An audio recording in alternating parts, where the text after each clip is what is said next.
नमस्कार दोस्तों, स्वागत है आपका ऑनलाइन स्टडी एट क्यूएस में। दोस्तों, जैसा कि पता है आपको, एसएससी जेईई मैकेनिकल के लिए लाइव टेस्ट मैंने स्टार्ट कर दिए। डेली इसी टाइम में आपकी लाइव टेस्ट करा रहा हूं। तो आज भी मैं फिर से एक और लाइव टेस्ट आपके लिए लेके आया हूं। तो जल्दी से आप लोग जुड़ जाइए और क्लास को ज़्यादा से ज़्यादा शेयर कर दीजिए, इससे सभी स्टूडेंट्स के साथ जुड़ सकें। और अगर आप हमारे चैनल पर नए हैं तो सबसे पहले से सब्सक्राइब कर लें और साथ ही बेल आइकन को प्रेस कर ऑल पर सेट कर लें, इससे आने वाली सभी वीडियोज़ का नोटिफिकेशन आपको मिलता रहे। ठीक है, और पसंद आने पर लाइक जरूर करें। तो जल्दी से क्लास को शेयर कर दीजिए, इससे बाकी लोग भी जुड़ सकें। टेस्ट शुरू हो चुका है आपका एकदम से, और जो है ज़्यादा से ज़्यादा शेयर करें, ज़्यादा से ज़्यादा लोग जुड़ सकें। और साथ ही मैंने आपको बोला था कि सैटरडे को मैं रेलवे एनटीपीसी और लेखपाल के लिए लाइव टेस्ट लेकर आऊँगा, और मंडे टू फ्राइडे आपका एसएससी जेईई मैकेनिकल का लाइव टेस्ट चलेगा। और जैसा कि मैंने आपको बताया था कि ये सब्जेक्ट वाइज भी लूँगा, कंबाइंड भी लूँगा। इससे पिछला जो टेस्ट था वो फ्लूइड मैकेनिक्स से संबंधित मैं लेके आया था। आज का जो टेस्ट है वो मैं प्रोडक्शन इंजीनियरिंग से संबंधित लेके आया हूँ। तो जल्दी से लोगों को शेयर करिए और जो है ज़्यादा से ज़्यादा लोग जुड़ सकें। ठीक है, तो चलिए शुरू करते हैं आज का टेस्ट। तो चलिए आज का टेस्ट शुरू करते हैं। जैसा कि मैंने कहा, आज का टेस्ट है प्रोडक्शन इंजीनियरिंग से। कल का जो टेस्ट था वो आपका था फ्लूइड मैकेनिक्स से। ऐसे पर डे सब्जेक्ट वाइज में लेके आऊँगा, फिर कंबाइंड भी लेके आऊँगा। तो मंडे टू फ्राइडे डेली आपका टेस्ट चलना है। तो आप जो है ज़्यादा से ज़्यादा शेयर करें और सब्सक्राइब करते रहें। ठीक है, चलिए तो पहला क्वेश्चन देखते हैं। पहला क्वेश्चन है, the purpose of chaplets is. Casting में जो चैपलेट्स यूज किए जाते हैं उसका क्या पर्पज है, उसको क्यों यूज किया जाता है, ये आपसे पूछा गया है। 4 ऑप्शन हुए हैं, जल्दी से ऑप्शन देखिए और कमेंट बॉक्स में टाइप करके आंसर हमें बताइए। पहला ऑप्शन है, just like chills are to ensure directional solidification. दूसरा ऑप्शन है, टू प्रोवाइड एफिशिएंट वेंटिलेशन, यानी जो बरंट गैसेज हैं और जो एयर है, मॉइस्चर है, उसको बाहर निकालने के लिए वेंटिलेशन प्रोवाइड करना, that is a to provide efficient venting. तीसरा है, टू सपोर्ट द कोर्स को सपोर्ट देने के लिए। कोर आपको पता है होल को यूज करने के लिए कास्टिंग में यूज की जाती है।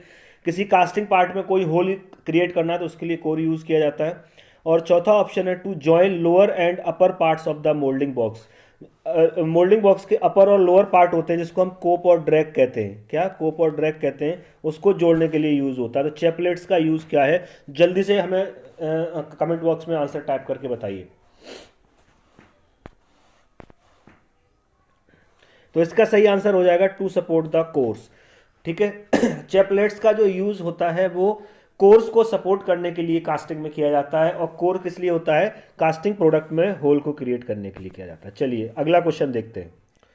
नेक्स्ट क्वेश्चन है, the chief advantage of die casting is. Casting की एक टाइप दे रखा है, डाई कास्टिंग। हम सबने डाई कास्टिंग के बारे में पढ़ा हुआ है। देखिए दोस्तों, मैंने पहले ही कहा था कि एसएससी जेईई के लिए मैकेनिकल के बहुत सारे लेक्चर्स मैंने अलग अलग सब्जेक्ट के अपलोड किए हुए हैं, जो चैनल की प्ले लिस्ट में जाकर आप सब्जेक्ट वाइज उनको सेलेक्ट करके जो है देख सकते हैं। तो बेटर तैयारी के लिए आप वो लेक्चर जरूर देखें। ठीक है, चलिए तो दूसरा क्वेश्चन है, the chief advantage of die casting is. Die casting का एडवांटेज, सबसे मुख्य एडवांटेज क्या है। 4 ऑप्शन दिए हुए हैं, जल्दी से ऑप्शन पढ़िए और कमेंट बॉक्स में टाइप करके आंसर मुझे बताइए। पहला ऑप्शन है, possibility of incorporating thick sections in small casting. जो थिक सेक्शंस होते हैं स्मॉल कास्टिंग में, उनको जो है इनकॉर्पोरेट करने के लिए यूज़ किया जाता है, उसकी पॉसिबिलिटी है, ये इसका एडवांटेज है। दूसरा, casting of insert is possible. तीसरा है, वाइड टॉलरेंस आर पॉसिबल। और चौथा, high production rate are possible. High production rate possible है, ज़्यादा टॉलरेंस पॉसिबल है। तो ये इनमें से डाई कास्टिंग का सबसे मेन एडवांटेज क्या है, जल्दी से बताइए। कमेंट बॉक्स में आप टाइप करके आंसर मुझे बताइए। तो देखिए, जैसा कि मैंने डाई कास्टिंग में क्या होता है कि जो कैविटी है उसको बार बार रिक्रिएट नहीं करना पड़ता, जिससे टाइम बचता है। उसमें परमानेंट कैविटी यूज़ की जाती है। ठीक है, तो बार बार रिक्रिएट नहीं करता, टाइम बचता है। टाइम बचेगा तो ज़्यादा प्रोडक्ट बन पाएंगे, that means high production rate. क्या हो जाएगा, हाई प्रोडक्शन रेट इसका सही आंसर हो जाएगा। चलिए अगला क्वेश्चन देखते हैं। तो तीसरा क्वेश्चन है, uniform sand hardness is obtain through out the mould by which of the following moulding machine. ठीक है, किसी भी मोल्ड में यूनिफॉर्म हार्डनेस यानी थ्रू आउट में एक पूरे मोल्ड में एक जैसी हार्डनेस किस मोल्डिंग मशीन द्वारा ऑब्टेन की जा सकती है। 4 ऑप्शन दिए हुए हैं, जल्दी से ऑप्शन पढ़िए और कमेंट बॉक्स में टाइप करके आंसर मुझे बताइए क्या होगा। पहला ऑप्शन है, डाइफ्रेम मोल्डिंग मशीन। दूसरा, स्टिपर प्लेट। तीसरा, सैंड स्लिगर। और चौथा, सीक्वेंजिंग। जल्दी से, चौथा सीक्वेंजिंग। जल्दी से बताइए कौन सा सही होगा। बिल्कुल, तो कौन सा आंसर सही होगा इसका,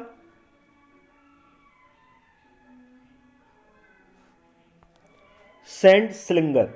ठीक है, तो सैंड स्लिंगर मशीन द्वारा हम पूरे थ्रू आउट द मोल्ड यानी पूरे मोल्ड में एक जैसी हार्डनेस, यूनिफॉर्म हार्डनेस क्रिएट कर सकते हैं। चलिए अगला क्वेश्चन देख। अगला क्वेश्चन है the main advantage of shell moulding is that, shell moulding का मेन एडवांटेज क्या है? इनमें से चार ऑप्शन दिए हुए हैं, इनमें से सबसे मेन एडवांटेज क्या है सेल मोल्डिंग के लिए आपको बताना है। तो जल्दी से चार ऑप्शन पढ़िए, कमेंट बॉक्स में टाइप करके आंसर मुझे बताइए। जल्दी से देखिए, पहला ऑप्शन है a metallic pattern is use, दूसरा ऑप्शन में द मोल्ड्स आर स्ट्रॉन्गर, तीसरा ऑप्शन है thin sections can be easily obtained, और चौथा ऑप्शन है high production rate is possible. तो सेल मोल्डिंग का कौन सा एडवांटेज है इनमें से आपको बताना है, तो जल्दी से बताइए। तो सेल एडवांटेज का जो मेन सेल मोल्डिंग का जो मेन एडवांटेज है वो है आपका high production rate is possible. क्या है? High production rate is possible. चलिए नेक्स्ट क्वेश्चन है in sand moulding the bottom most part of the flask is called. Sand moulding में फ्लास्क का बॉटम मोस्ट सबसे निचला पार्ट होता है उसे क्या कहते हैं? जो मोल्डिंग फ्लास्क होता है वो दो पार्ट में ऐसे होता है, ठीक है, एक ऊपर वाला हिस्सा होता है, एक नीचे वाला हिस्सा। ऊपर वाले हिस्से को जो हम कोप कहते हैं और नीचे वाले हिस्से को ड्रैग कहते हैं। क्या कहते हैं? कोप और ड्रैग, ठीक है। तो इसमें पूछा है ये सैंड मोल्डिंग के लिए यूज होता है फ्लास्क। तो क्वेश्चन ने पूछा सैंड मोल्डिंग में बॉटम मोस्ट, बॉटम मोस्ट सबसे निचला, निचला कौन सा होगा? ये निचले वाले हिस्से को क्या कहेंगे? ड्रैग कहेंगे। क्या कहेंगे? ड्रैग कहेंगे। तो इसका सी आंसर आपका सही हो जाएगा। क्या कहेंगे? ड्रैग कहेंगे। क्लियर है? चलिए अगला क्वेश्चन देखते हैं। नेक्स्ट क्वेश्चन है in order to ram the sand softer on the pattern face and harder at the back of the mould which of the following types of moulding machine is used. ठीक है, जल्दी से question पढ़िए। चार option दिए हुए हैं, चारों ऑप्शन देखिए। क्वेश्चन में कहा गया है कि अगर किसी सैंड को रैम करना, रैमिंग प्रोसेस होता है, उसको हम मोल्डिंग फ्लास्क में अंदर फिट करते हैं, उसमें पार्टिकल्स के बीच में गैप कम करके, यानी ठोकते हैं उसको, ऐसे समझ लीजिए, तो उसको रैमिंग ऑपरेशन बोलते हैं। तो हमें क्या करना है? सॉफ्टर पैटर्न, फेस पर सॉफ्टर और बैक पर हार्डर, इस तरह से रैमिंग करनी है कि फेस पर सॉफ्टर हो और पीछे बैक पर हार्डर हो। तो इनमें से कौन सी मोल्डिंग मशीन का यूज किया जाएगा? चार ऑप्शन दिए, जल्दी से देखिए और कमेंट बॉक्स में टाइप करके आंसर मुझे बताइए। पहला जॉल्ट, दूसरा सैंड स्लिंगर, तीसरा सीक्वेंजिंग और चौथा स्टिपर प्लेट। जल्दी से बताइए कौन सा होगा। बिल्कुल, तो इसके लिए जो यूज होता है वो होता है सिक्वेंजिंग। कौन सा? सिक्वेंजिंग जो है मशीन यूज होती है, जिससे कि फेस पर सॉफ्ट रहता है और बैक पर हार्ड हो जाता है। वो सैंड की रैमिंग इस तरीके से करती है मशीन। बिल्कुल ठीक है, चलिए अगला क्वेश्चन देखते हैं। नेक्स्ट क्वेश्चन है the taper provided on the pattern for its easy and clean withdrawal from the mould is called. जब हम पैटर्न को मोल्ड में लगाते हैं तो मोल्ड में कैविटी क्रिएट होने के बाद उसको निकालने के लिए हम क्या करते हैं? उस पर टेपर प्रोवाइड करते हैं, जिससे कि उसको इजीली निकाल सकें। वही वो कह रहा है कि जो पैटर्न को इजीली और क्लीन तरीके से निकालने के लिए, सैंड को बिना डिस्टर्ब किए निकालने के लिए जो टेपर लगाया जाता है पैटर्न को, मोल्ड पैटर्न पर जो टेपर लगाया जाता है उसको क्या कहते हैं? ठीक है, क्या कहते हैं? चार ऑप्शन दिए हुए हैं, चार ऑप्शन देखिए, जल्दी से कमेंट बॉक्स में टाइप करके आंसर मुझे बताइए। पहला ऑप्शन टेपर अलाउंस, दूसरा ड्राफ्ट अलाउंस, तीसरा डिस्टॉर्शन अलाउंस और चौथा पैटर्न अलाउंस। जल्दी से बताइए क्या कहते हैं। तो टेपर प्रोवाइड किया जाता है किसके लिए? उसको निकालने के लिए, सैंड से निकालने के लिए जो टेपर प्रोवाइड किया जाता है उसको हम बोलते हैं, क्या बोलते हैं? जल्दी से बताइए। Draft allowance. बिल्कुल, क्या बोलते हैं? ड्राफ्ट अलाउंस उसको बोलते हैं। चलिए अगला क्वेश्चन देखते हैं। नेक्स्ट क्वेश्चन है विच of the following is not a casting process. इनमें से कौन सा कास्टिंग प्रोसेस नहीं है? चार ऑप्शन दिए हुए हैं, जल्दी से चार ऑप्शन देखिए और कमेंट बॉक्स में टाइप करके मुझे आंसर बताइए कि इनमें से कास्टिंग प्रोसेस कौन सा नहीं है। कास्टिंग आपने सबने पढ़ा हुआ है, तो इनमें से कास्टिंग प्रोसेस कौन सा नहीं है? ठीक है, देखिए, तो बिल्कुल हाँ, तो कास्टिंग प्रोसेस नहीं है, एक्सट्रूजन। एक्सट्रूजन क्या है? मेटल फॉर्मिंग प्रोसेस है। हम सबको पता है एक्सट्रूजन क्या है, मेटल फॉर्मिंग प्रोसेस है। ये एक मेटल फॉर्मिंग प्रोसेस है, ठीक है। बाकी जो तीनों हैं ये क्या है? आपके कास्टिंग प्रोसेस है। तो एक्सट्रूजन आपका कास्टिंग प्रोसेस नहीं है। चलिए अगला क्वेश्चन देखते हैं। नेक्स्ट क्वेश्चन है surfaces to be machined are marked on the pattern by the following colour. ठीक है, जो जिस सरफेस को आपको मशीन करना है, यानी जैसे ये सरफेस है हमारा, इस पर मशीनिंग ऑपरेशन करना है यहाँ तक, तो ये जो मार्किंग करते हैं हम, मार्किंग करते हैं कि यहाँ से हमें कट करना है या मशीनिंग करनी है, तो उस मार्किंग को किस कलर द्वारा किया जाता है, किस कलर द्वारा पैटर्न बनाया जाता है, ये आपको बताना। चार ऑप्शन दिए हुए हैं, जल्दी से ऑप्शन देखिए और मुझे कमेंट बॉक्स में टाइप करके सही आंसर बताइए। बैक, येलो, रेड या ब्लू। तो किससे मार्किंग, मशीन सरफेस की मार्किंग किससे की जाती है? येलो कलर से की जाती है। किससे? येलो कलर से की जाती है। जितने भी क्वेश्चंस मैं आपके लिए डेली लेके आ रहा हूँ, ये क्वेश्चंस बहुत ज़्यादा इंपॉर्टेंट हैं, या तो एग्जाम में आए हुए हैं, आने की बहुत ज़्यादा संभावना है, या ये वे क्वेश्चंस हैं जो बहुत ज़्यादा टाइम्स रिपीट हुए। ठीक है, तो आप इनको लगाना बिल्कुल न भूलें और ज़्यादा से ज़्यादा शेयर करते रहें। बिल्कुल क्लास को ज़्यादा से ज़्यादा शेयर करते रहें। चलिए अगला क्वेश्चन देखते हैं। नेक्स्ट क्वेश्चन है in order to facilitate the withdrawal of pattern withdrawal of pattern यानी सेंड में जैसे हम जब पैटर्न लगा देते हैं, मोल्डिंग सेंड में पैटर्न लगा दिया तो उसको सेंड कैविटी क्रिएट होने के बाद उसको बाहर निकालने के लिए, in order to facilitate withdrawal of pattern, withdrawal pattern को निकालने के लिए क्या फैसिलिटी प्रोवाइड करेंगे पैटर्न पर, जिससे कि वो इजीली सेंड में से निकल जाए। तो 4 ऑप्शन दिए हुए हैं, जल्दी से 4 ऑप्शन पढ़िए और सही आंसर कमेंट बॉक्स में टाइप करके मुझे बताइए। पहला है पैटर्न इज मेड स्मूथ, दूसरा water is applied on pattern surface, तीसरा allowance are made on pattern, और चौथा है draft is provided on the pattern. तो इजीली पैटर्न को विड्रॉ करने के लिए, निकालने के लिए कौन सा ऑप्शन सही है, जल्दी से कमेंट बॉक्स में टाइप करके मुझे आंसर बताइए। बिल्कुल ड्राफ्ट, अभी ऊपर ये क्वेश्चन आया था, draft is provided on a pattern, ऊपर ये क्वेश्चन आया था कि पैटर्न को इजीली निकालने के लिए हम जो टेपर देते हैं उसको क्या कहते हैं, ड्राफ्ट अलाउंस कहते हैं। तो ड्राफ्ट प्रोवाइड किया जाता है इजीली इसको विड्रॉ करने के लिए। चलिए अगला क्वेश्चन देखते हैं। नेक्स्ट क्वेश्चन है विच of the following is not a casting defect. Casting defect के बारे में पूछा गया है, 4 ऑप्शन दिए हुए हैं, जिस कारक इनमें से कोई एक ऐसा है जो कास्टिंग डिफेक्ट नहीं है। तो इनमें से कास्टिंग डिफेक्ट कौन सा नहीं है बताना। 4 ऑप्शन आपको दिए हुए हैं, जल्दी से टिक करके बताइए, कमेंट बॉक्स में आंसर टाइप करके मुझे बताइए कौन सा ऑप्शन सही होगा। 4 ऑप्शन दिए हुए हैं, hot tear, blow hole, scab और डिकार्बोराइजेशन। ठीक है, तो ये तीनों तो आपके कास्टिंग डिफेक्ट होते हैं, डिकार्बोराइजेशन आपका कास्टिंग डिफेक्ट नहीं होता है। जी बिल्कुल, डिकार्बोराइजेशन आपका कास्टिंग डिफेक्ट नहीं होता, एक प्रोसेस होता है। क्लियर है, तो चौथा आंसर आपका इसका सही हो जाएगा। तो जैसा मैंने पहले ही कहा कि बहुत ही इंपॉर्टेंट प्रश्न है ये बहुत ज़्यादा बार रिपीट हुए हैं कि क्वेश्चन 5-5, 6-6 या 7-7, 10-10 बार तक रिपीट हुआ है, वो है या जो पूछे गए या जिनकी पूछे जाने की संभावना है। ये सीरीज़ जो मैं आपके लिए पूरी चला रहा हूँ एसएससी जेईई मैकेनिकल के लिए बहुत ही ज़्यादा इंपॉर्टेंट है। अगर ये सारी सीरीज़ जब तक एग्जाम नहीं हो जाती तब तक मैं सीरीज लगवाता रहूँगा, आपको लाइव टेस्ट चलते रहेंगे, और ये अगर सारे लाइव टेस्ट लगा के जाते हो तो एग्जाम क्रैक होने से आपका कोई नहीं रोक सकता। ठीक है, तो ज़्यादा से ज़्यादा क्लास को शेयर करते रहें। चलिए बढ़ते हैं अगले क्वेश्चन की तरफ। नेक्स्ट क्वेश्चन है cope in foundry practice refers to. Foundry practice यानी कैविटी मेकिंग, मोल्ड सैंड में कैविटी जो बनाई जाती है कास्टिंग के लिए, वही फाउंड्री वर्क हो गया आपका। तो कोप एंड ड्रैग के बारे में अभी मैंने आपको बताया, मोल्डिंग फ्लास्क का अपर हिस्सा कोप होता है और लोअर हिस्सा ड्रैग होता है, तो वो कोप की बात कर रहा है। Cope in foundry practice refers to. 4 option दिए हुए हैं, 4 ऑप्शन जल्दी से पढ़िए और सही आंसर टाइप कमेंट बॉक्स में टाइप करके मुझे बताइए। पहला ऑप्शन है bottom half of moulding box, top half of moulding box, middle portion of moulding box, coating on the moulding face. क्या होता है कोप? तो मैंने अभी आपको बताया था मोल्डिंग फ्लास्क का जो ऊपर वाला हिस्सा होता है, ठीक है, वो कोप होता है, नीचे वाला हिस्सा ड्राइव होता है। तो अपर हाफ हो गया, तो top half of moulding box, क्या बोलेंगे इसको? Top half of moulding box. बिल्कुल, बी जिन्होंने टिक किया उनका आंसर ये सही है। चलिए अगला क्वेश्चन देखते हैं। नेक्स्ट क्वेश्चन है shrinkage allowance is made by.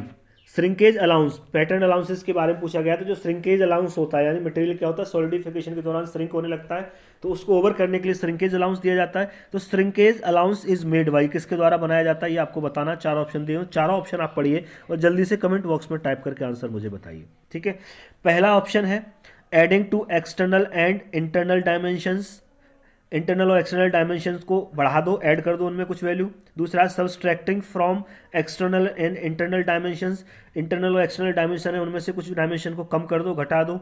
तीसरा है subtracting from external dimension and adding to internal dimension, यानी एक्सटर्नल में जोड़ दो और इंटरनल में घटा दो। और चौथा है adding to external dimension and subtracting from internal dimension, external dimension में जोड़ दो, इंटरनल में घटा दो। जल्दी से टाइप करिए कौन सा जो है आंसर सही होगा। तो देखिए श्रिंकेज में क्या होता है, मटेरियल श्रिंक होकर छोटा होता है, तो पहली बात तो सब्सट्रैक्ट तो करना ही नहीं है, क्या करना है, ऐड करना है। तो हाँ जी बिल्कुल, जिन्होंने पहला आंसर टिक किया उनका ये सही है। Adding to external and internal dimensions, उनको क्या करना है, उसमें ऐड करना है। चलिए अगला क्वेश्चन देखते हैं।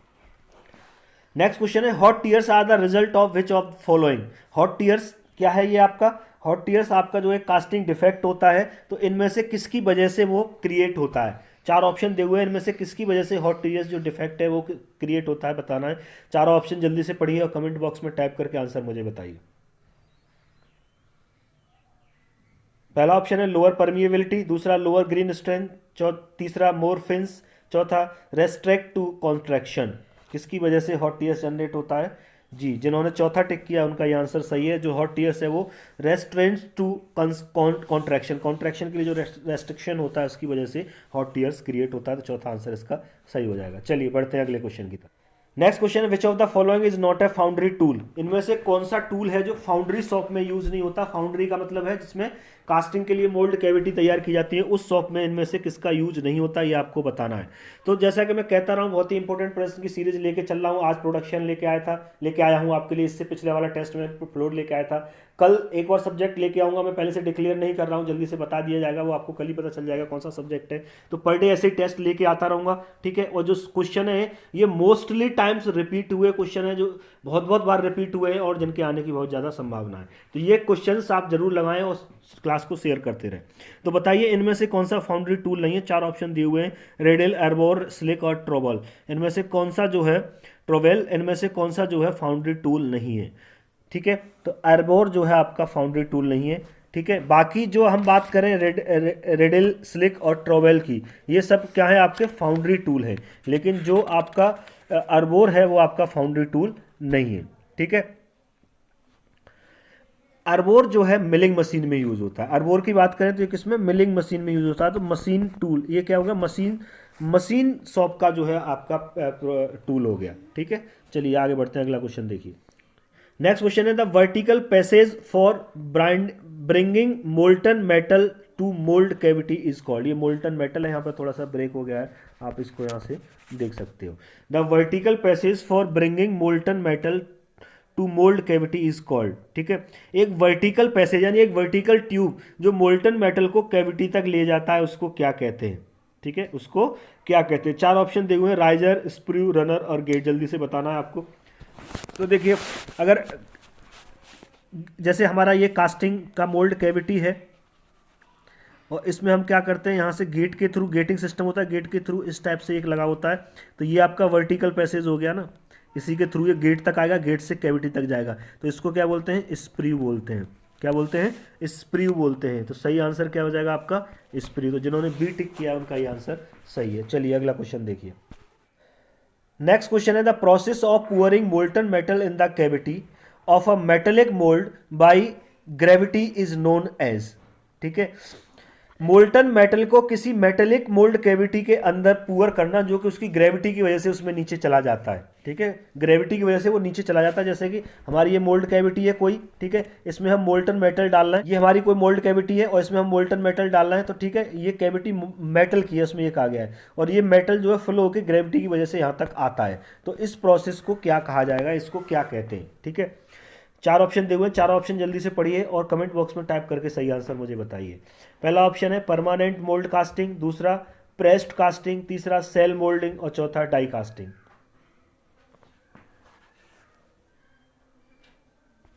तो पहला आंसर इसका सही हो जाएगा permanent mould casting. Metallic mould जो होता है परमानेंट होता है, उसको रिक्रिएट नहीं करना पड़ता, उसको बार बार यूज कर सकते हैं, ठीक है, परमानेंट मोल्ड होता है। तो इसलिए पहला आंसर इसका सही हो जाएगा। तो जिन्होंने पहला टिक किया उनका ये आंसर सही है। चलिए अगला क्वेश्चन देखते हैं। नेक्स्ट क्वेश्चन है cupola is best suited for melting. Cupola क्या है, हम सबको पता है, कपोला फर्नेस होती है एक, ठीक है। और इस फर्नेस का यूज किस मेटल को, इनमें से 4 मेटल दिए हुए हैं, इनमें से किस तरह के मेटल्स को पिघलाने के लिए, मेल्टिंग मतलब पिघलाने के लिए सबसे ज़्यादा सूटेबल है। तो किस तरह के मेटल्स को मेल्ट करने के लिए कपोला सबसे ज़्यादा सूटेबल है, ये आपको बताना। 4 ऑप्शन नीचे दिए हुए हैं, 4 ऑप्शन को पढ़िए जल्दी से कमेंट बॉक्स में टाइप करके आंसर मुझे बताइए। पहला ऑप्शन है नॉन फेरस मेटल्स के लिए कपोला ज़्यादा बेटर है, दूसरा एल्यूमिनियम अलॉय के लिए, तीसरा कॉपर अलॉय के लिए, चौथा फेरस मेटल्स के लिए। तो जल्दी से बताइए कौन सा सही होगा। बिल्कुल, कपोला जो है फेरस मेटल्स के लिए सबसे ज़्यादा यूज़ की जाती है। फेरस मेटल्स वे मेटल्स होते हैं जो आयरन बेस्ड होते हैं, इसका मतलब कपोला पिग आयरन या इन सब के लिए जो है ज़्यादा यूज़ की जाती है। तो चौथा ऑप्शन इसका सही हो जाएगा। चलिए अगला क्वेश्चन देखते हैं। नेक्स्ट क्वेश्चन है permeability of a foundry sand is. Foundry sand की एक प्रॉपर्टी होती है परमिएबिलिटी, जिससे वो गैसेस और मॉइस्चर को इजीली रिमूव करने की कैपेसिटी रखता है, ठीक है। तो परमिएबिलिटी ऑफ फाउंड्री सैंड क्या होती है ये आपको बताना है। तो वो एक तरह से मैंने बता ही दिया है, ठीक है। तो 4 ऑप्शन दिए हुए हैं, 4 ऑप्शन को जल्दी से पढ़िए और आंसर कमेंट बॉक्स में टाइप करके मुझे बताइए। पहला porosity to permit escape of gases and air, ये कट गया है, यहाँ पर एयर है, स्लैश के बाद एयर है, ठीक है। दूसरा फाइननेस ऑफ सैंड, तीसरा distribution of binder in sand और चौथा कैपेसिटी टू होल्ड मॉइस्चर। तो जैसे मैंने आपको बताया, जो गैसेज और मॉइस्चर है उनको बाहर निकलने के लिए परमिट करता है। तो वो परमिट कैसे करेगा, जब पार्टिकल्स के बीच में, जो सेंट पार्टिकल उनके बीच में गैप होगा, जैसे हम क्या बोलते हैं, पोरोसिटी बोलते हैं। तो परमेबिलिटी क्या करती है, पोरोसिटी को प्रोवाइड करती है, जिससे गैसेज और एयर बाहर निकल सकें। तो पहला आंसर इसका सही हो जाएगा। तो जिन्होंने पहला टिक किया उनका ये आंसर सही। लास्ट क्वेश्चन है, permeability is poor for. Permeability किस तरह के ग्रेन्स के लिए पुअर होती है? चार ऑप्शन दे रखे हैं, fine grains, medium grains, course grains और राउंडेड ग्रेन्स। तो ग्रेन साइज, परमिएबिलिटी का मतलब है पार्टिकल्स के बीच में गैप, और ग्रेन जितने फाइन होंगे वो उतने ज़्यादा इजीली एक दूसरे के साथ चिपक जाएंगे, गैप उतना ही कम हो जाएगा। तो परमिएबिलिटी मतलब कम हो जाएगी, पोरोसिटी कम हो जाएगी, परमिएबिलिटी कम हो जाएगी। तो फाइन ग्रेन्स में परमिएबिलिटी सबसे कम होती है, पुअर होती है। तो permeability poor for fine grains, जिन्होंने पहला आंसर टिक किया उनका ये सही है। तो दोस्तों आज के लिए इतना ही। आई होप आपको ये टेस्ट पसंद आया हो, तो इसे लाइक और शेयर बिल्कुल ना करना भूलें। ऐसे ही डेली मैं आपके लिए टेस्ट लाता रहूंगा, सब्जेक्ट वाइज, जैसा कि मैंने कहा है, फिर कंबाइंड भी लेके आऊंगा। तो अभी डेली आपको 20 क्वेश्चंस में प्रोवाइड कर रहा हूं, और ये वो इंपॉर्टेंट क्वेश्चंस हैं जो आपके एग्जाम में बहुत बार रिपीट हुए या जिनकी आने की बहुत ज़्यादा संभावना है। इनमें से आपको क्वेश्चन एग्जाम में 100% देखने के लिए मिलेंगे, इस बात से निश्चिंत रहिए। ठीक है, तो कल 8:30 बजे फिर मिलता हूँ नए टेस्ट के साथ। तब तक के लिए नमस्कार।